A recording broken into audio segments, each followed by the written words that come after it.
कोरोनाची लस घेतलेल्या लोकांसाठी एक धक्कादायक बातमी. ज्यांनी कोरोनाची लस घेतली त्यांची झोप उडवणारी बातमी आता समोर येत आहे. काही तासापूर्वीच कोरोनाच्या लसीवर एक अतिशय महत्वपूर्ण बातमी समोर आली, जी ऐकून ज्यांनी कोरोनाची लस घेतली त्यांची झोप उडणार आहे.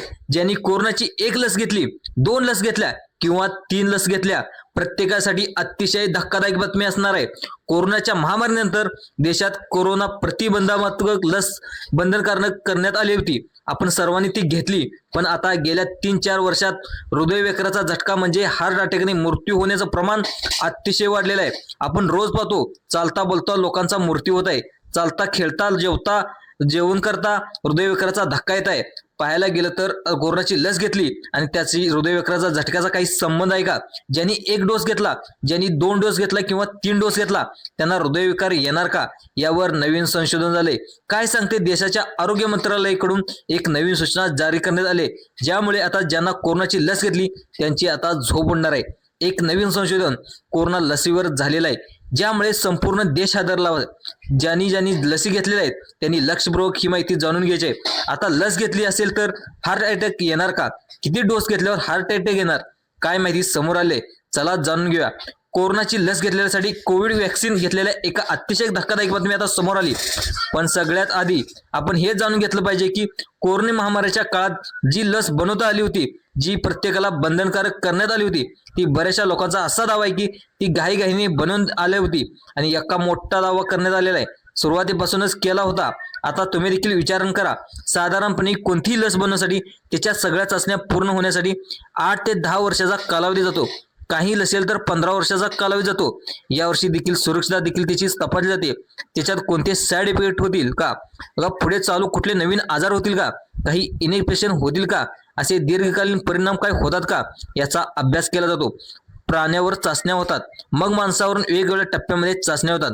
पण जी लस आहे कोरोनाच्या काळामध्ये तयार झाली, ज्यावेळी जगात हाहाकार माजला होता, लाखो लोकांना दररोज संसर्ग होत होता, हजारो लोक मरत होते, अशा वेळी जगाला एक गरज होती एका जलद उपायाची. म्हणून जगभरातल्या शास्त्रज्ञांनी आणि शास्त्रज्ञ कंपन्यांनी रात्र दिवस एक करून वर्षभरात लस तयार केली. आणि या मग लसीचे काहींनी डोस घेतला, काहींनी 2 डोस घेतले, काहींनी 3 डोस घेतले आणि काहींनी एका कंपनीचा डोस घेतला, तर काही दुसऱ्या कंपनीचा डोस घेतला, तर काहींनी तिसऱ्या कंपनीचा डोस घेतला. अशा प्रकारचे देखील त्या ठिकाणी झालेलं आहे. मग आता हृदयविकाराचे झटके येण्याचे प्रमाण प्रचंड का वाढले? बोलता चालता लोकांचा हृदयाच्या विटकाने झटका मृत्यू येत आहे. मग आता या लसीमुळे काय होतंय? किती डोस घेतलेल्या लोकांना हृदयविकाराचा झटका येत आहे आणि किती डोस घेतलेला असल्यावर येत नाही, असा प्रश्न त्या ठिकाणी आता समोर आलेला आहे. पुण्यातील सिरम इन्स्टिट्यूटने कोविड नावाची एक लस बनवली होती आणि त्याला आधार पुणेवाला यांच्या नेतृत्वात हे काम चालू होतं. दुसरीकडे भारत बायोटेकने कोव्हॅक्सिन त्यांनी या ठिकाणी भारतीय बनावटीची लस तयार केली होती. या दोन्ही लसींनी करोडो लोकांचे प्राण वाचवले, हे तितकंच खरं आहे. पण ती ज्या वेगाने बनवली गेली त्यामुळे त्याच्या दीर्घकालीन परिणामाबद्दल सुरुवातीपासून एक प्रश्नचिन्ह निर्माण झालं होतं. मग आता ज्यांनी कोरोनाची लस घेतली, मग त्यांच्यासाठी नेमकं काय धक्कादायक बातमी समोर आली? कोरोना लसीमुळे हृदयविकाराचा झटका येतो का? काय आहेत या लसीचे साईड इफेक्ट? किती डोस घेतलेले असल्यावर हार्ट अटॅक येतो? कोणाला हार्ट अटॅक येणार आणि कोणाला येणार नाही? सविस्तर माहिती जाणून घेऊया. चला, तुम्हाला आठवत असेल, लसीकरण चालू झालं तेव्हा लोकांच्या मनामध्ये प्रचंड भीती होती. काही लोकांना 1 डोस घेतला, तर काहींनी दुसरा डोस घेतलाच नाही. बहुतेकांनी 2 डोस पूर्ण केले. मग आता पाहायला गेलं तर बूस्टर डोस म्हणजे तिसरा डोस काही लोकांनी परदेशात तयार केलेल्या फायझर, मॉडर्ना सारख्या लसी घेतल्या. पण आता लक्ष नव्हे, आता प्रश्न उभा राहतो की या वेगवेगळ्या लसीचे वेगवेगळ्या डोस आपल्या शरीरावर वेगवेगळे परिणाम झाले आहेत का? कोविडशील्ड असलेला जास्त धोका आहे का? कोविड व्हॅक्सिन घेतलेल्या या दोन्ही लसी सारख्याच आहेत का? आणि सगळ्यात महत्त्वाचं म्हणजे 1, 2 किंवा 3 डोस घेतले आहेत, तर किती डोस घेतले असल्यावर हार्ट अटॅक येतो, किती डोस घेतल्यावर येत नाही? या प्रश्नाचे आज आपण करोडोच्या लोकांच्या मनामध्ये घर केलेलं आहे.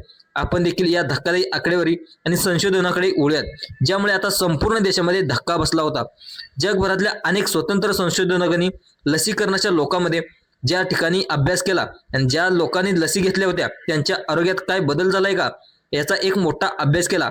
एका युरोपियन अभ्यासानुसार एक दावा करण्यात आला की लसीकरणाच्या पहिल्या 6 महिन्यात काही विशिष्ट वयोगटातील लोकांमध्ये मायकोकार्डायटिस आणि पेरिडिक्स म्हणजेच हृदयाच्या स्नायू आणि आवरणाला सूज येण्याच्या घटनांमध्ये लक्षणीय वाढ झाली. ही वाढ मोठी नसली तरी ती दुर्लक्ष करण्यात येणार नव्हती. लक्षात घ्या, युरोपात अभ्यास झाला त्यानंतर हृदयाचे जे स्नायू आहेत या हृदयाच्या आवरणाला सूज यायला सुरुवात झालेली आहे. भारतातील अनेक डॉक्टरांनी अनौपचारिकपणे हे मान्य केले की कोरोनानंतर विशेष लस आणि लसीकरणानंतर त्यांच्याकडे रक्ताच्या गुठळ्या म्हणजेच हृदयामध्ये त्या ठिकाणी रक्ताच्या गुठळ्या होणाऱ्या तक्रारी घेऊन येणाऱ्या रुग्णांची संख्या वाढलेली आहे. या रक्ताच्या गुठळ्या जर हृदयात आणि मेंदूच्या रक्तवाहिनीमध्ये झाल्या तर हार्ट अटॅक किंवा ब्रेन स्ट्रोक पॅरालिसिस होऊ शकतो. हा एक थेट संबंध असू शकतो अशी भीती देखील व्यक्त केली जाते. अनेक रिपोर्टमध्ये असा दावा करण्यात आलाय की लसीकरणानंतर हृदयविकाराच्या घटनांमध्ये जवळपास 15 ते 20% वाढ दिसून आली आणि ही आकडेवारी अधिकृत नसली तरी लोकांच्या मनात भीती ती निर्माण करण्यासाठी असणार आहे. आता पाहायला गेलं तर फक्त हे पुरुषांना हार्ट अटॅक येतात का फक्त महिलांना येतात ते देखील जाणून घेणं अतिशय गरजेचं आहे. इतरही समस्या देखील समोर येतात. आता कोणाला हार्ट अटॅक येणार, एक डोस घेतला तर त्याला येणार की कोणत्या कंपनीची लस घेतल्यानंतर त्यांना हार्ट अटॅक येत आहे, तुम्ही किती डोस घेतलेले आहे, त्यानंतर हार्ट अटॅक येतो का, हा प्रश्न अजूनही अनुत्तरितच होता. अनेक लोकांनी विशेषतः महिलांनी मासिक पाळीमध्ये अनियमितता येत असण्याच्या तक्रार देखील केलेल्या आहेत. तीव्र अंगदुखी, थकवा, ब्रेन पाहायला गेलं तर ब्रेन स्टॉक, विचार करताना गोंधळ उडणे, विस्मरण होणे अशा समस्या देखील अनेकांना देखील होत आहेत. अनेक महिने झाले तरी या देखील आता सध्या या समस्या देखील जाणवत आहेत. सगळ्यात महत्त्वाचा मुद्दा म्हणजे ॲलर्जीचा. ज्या लोकांना पूर्वी कोणतीच ॲलर्जी नव्हती त्यांना अचानक त्वचा पुरळ येणे, श्वास घ्यायला त्रास होणे, इतर ॲलर्जिक प्रतिक्रिया येऊ लागल्या. एका सर्वेक्षणात असा दावा करण्यात आला आहे की लसीकरणामुळे सुमारे 8% लोकांना कोणत्या ना कोणत्या प्रकारच्या नवीन ॲलर्जीचा अनुभव आलेला आहे. मग आता ज्यांनी कोरोनाची लस घेतली त्यांच्यासाठी धक्कादायक बातमी काय आहे? कोरोना लसीमुळे हृदयविकाराचा झटका येतो का? काय हे लसीचे साईड इफेक्ट असा घेतलेला असल्यास तुम्ही कोरोना लस घेतल्यास हार्ट अटॅक येतो का आणि किती डोस घेतल्यानंतर आपल्याला हार्ट अटॅक येत नाही? आता सविस्तर माहितीकडे वळूयात. आता येऊयात पाहायला गेलं तर डोसच्या संख्येवर. म्हणजे आता एक मोठा वादाचा मुद्दा समोर आलाय. काही तज्ञांमध्ये लसीचा पहिला डोस शरीराला विषाणूची ओळख करून देतो, दुसरा डोस दिला जातो तेव्हा शरीराची प्रतिक्रिया एक शक्ती पूर्ण वेगाने वाढते आणि आक्रमक प्रतिक्रिया देते. काही सिद्धांतानुसार हीच प्रतिक्रिया काही लोकांच्या शरीरामध्ये सूज निर्माण करू शकते, ज्यामुळे रक्ताच्या गुठळ्या आणि हृदयविकाराचा ताण देखील वाढायचा धोका निर्माण होऊ शकतो. असा एक मतप्रभाव होता. ज्यांनी 2 डोस घेतले त्यांना 1 डोस घेतल्यापेक्षा जास्त धोका आहे. मग आला तिसरा धोका. ज्याने बूस्टर डोस ज्यांनी घेतलाय, ज्याची प्रतिकार शक्तीला आणखी चालना दिली, त्यामुळे ज्यांनी 3 डोस घेतले त्याला की सर्वाधिक धोका आहे असा एक प्रश्न विचारला जाऊ लागला. सोशल मीडियावर अशा पोस्टचा देखील पूर आला. तिसरा डोस टाळा, तो म्हणजे मृत्यूचं आमंत्रण आहे असं काही म्हणण्यात आलं, पण यामागे कुठलं शास्त्रीय तथ्य नव्हतं. भीतीचं वातावरण इतकं होतं की लोकांनी त्यावर विश्वास ठेवायला सुरुवात देखील केली होती. आता बोले वेगवेगळ्या लसीवर.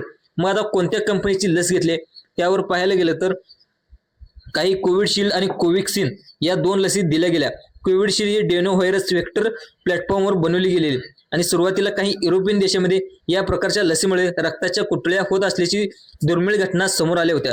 त्यामुळे भारताने कोविड घेणाऱ्या लोकांच्या मनामध्ये भीती निर्माण झाली आणि कोव्हॅक्सिन आणि इनेक्टिव्ह एका व्हायरसपासून तयार झालेलं म्हणजे मृत विषाणूपासून तयार केलेली पारंपरिक पद्धती लस होती, त्यामुळे तुलनेने ती अधिक सुरक्षित मानली गेली होती. मग खरंच कोविडशिल्ड जास्त धोकादायक होती की कोव्हॅक्सिन जास्त धोकादायक होती? ही दोन्ही सारख्या होत्या, पण प्रश्न निर्माण झाला मग आता कोणत्या कंपनीची लस जास्त धोकादायक आहे? ज्यांनी कोणती लस घेतली त्यांच्यासाठी धक्कादायक बातमी. आता कोरोना लसीमुळे हृदयविकाराचा झटका येतो का? काय आहेत या लसीचे साईड इफेक्ट? कोणती डोस घेतले आणि यावर हार्ट अटॅक काय येतोय? चला तर आपण जाणून घेऊयात. माझी महत्वाची माहिती. आता समोर परिस्थिती गंभीर झाली होती. मग सरकार आणि आरोग्य व्यवस्थेने या ठिकाणी बोलणं त्या ठिकाणी केलं आणि स्वतः त्यांनी माहिती दिली की ते म्हणाले की कुठल्याही प्रकारची कुठलीही लस जी आहे ही लस 100% सुरक्षित आहे. लोकांच्या मनातील भीती दूर सत्य आणणं हे सरकारचं काम होतं. त्याने ते सत्य समोर आणलं. सरकारनं असं सांगितलं की ICMR आणि MIS अशा कोणत्याही ठिकाणी महत्वाच्या ज्या संस्था आहेत, वैद्यकीय संस्था, तर त्यांनी महत्वाची गोष्ट सांगितली कुठल्याही प्रकारचे साईड इफेक्ट यांच्यामध्ये होत नाहीत. त्यांनी एक संशोधन केलं. त्या संशोधनामध्ये असं लक्षात आलं की या लसीमुळे हजारो करोड लोकांचा जीव त्या ठिकाणी वाचलेला आहे. मंत्रालयाने ठामपणे सांगितले देशात देण्यात आलेल्या कोविशिल्ड आणि कोव्हॅक्सिन या दोन्ही लसी पूर्णपणे सुरक्षित आहेत. या लसीने करोड लोकांचे प्राण कोरोनाचा गंभीर आजारापासून वाचवले आहेत. लसीचे जे काही किरकोळ साईड इफेक्ट्स होते ते तात्पुरते होते, त्यांचे प्रमाण अतिशय नगण्य होते. त्यामुळे त्यांनी जी लस घेतली त्यांनी घाबरून जाण्याचं अजिबात कारण नाही. सोशल मीडियावरती पसरवणाऱ्या फोनवर विश्वास ठेवू नका. तुमची लस सुरक्षित आहे, तुम्ही स्वतः सुरक्षित आहे, त्यामुळे नियमित खा, निरोगी राहा. त्यामुळे या ठिकाणी व्यवस्थित आपली काळजी घ्या. हीच या ठिकाणी महत्वाची माहिती समोर आली. सगळ्यांना कोव्हॅक्सिन त्या सुरक्षित होत्या, कुठल्याही प्रकारची कोव्हॅक्सिन कुठलाही दुष्परिणाम झालेला नाही हे सरकारनं आता सांगितलंय. आरोग्य मंत्रालयाने देखील सांगितलंय, सगळ्यांनी सांगितलंय. त्यामुळे घाबरण्याची कुठलीही गरज नाही. अधिकृत माहिती नाही, करोडो लोकांना आता दिलासा मिळणार आहे. त्यामुळे निश्चित राहा, आपल्या आरोग्याची काळजी घ्या, नियमित व्यायाम करा, काही त्रास झाला डॉक्टरांचा सल्ला घ्या. ही माहिती तुम्हाला कशी वाटली नक्कीच कमेंट करून सांगा. आणि आपल्याला या चॅनलवरती तुम्ही नवीन असाल तर सबस्क्राईब करायला देखील विसरू नका. धन्यवाद.